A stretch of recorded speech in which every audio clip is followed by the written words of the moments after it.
সবাই কেমন আছেন আপনারা? আমরা এখন চলে এলাম ত্রিমোহনী কেশবপুরের সেই ভাইরাল মফিজ ভাইয়ের ঝালমুড়ি মিক্স বা ছোলা মাখা খেতে। এটা এমন সুস্বাদু এবং জনপ্রিয় হয়ে উঠেছে এই অত্র অঞ্চলে যে এটার নাম শুধু এই অঞ্চল নয়, অঞ্চল পার হয়ে আশেপাশে বিভিন্ন এলাকায় ছড়িয়ে পড়েছে এবং প্রত্যেক দিন দেখা যায় যে লাইন দিয়ে দিয়ে ঝালমুড়ি কিনতে হয় এখান থেকে। আর কি বলবো আর কি, স্বাদের কোনো তুলনা হয় না। যে একবার খেয়েছে সে এই ঝালমুড়ির প্রেমে পড়ে যায় আসলে। তো চলে এলাম আজকে এই ছুটিতে আমরা এই ঝালমুড়ি খেতে। দেখে আপনারা স্বাদ অনুধাবন করতে পারবেন যে কী স্বাদের হতে পারে এটা।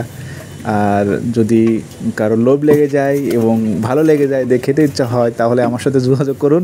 আর নইলে ত্রিমোহনী কেশবপুরে আপনারা এই মফিজ ভাইয়ের ঝালমুড়ির দোকানে চলে আসতে পারেন। সবাইকে ধন্যবাদ। 14 তারিখ পর্যন্ত একটানা 14 তারিখ বললো, তারপরে 14 তারিখে 5 দিন বন্ধ, 15 তারিখে 5 দিন। তাহলে একটা ভালো ইনফরমেশন পেয়ে গেলাম। আগে খোলা আছে ভাই, এখন মনে হচ্ছে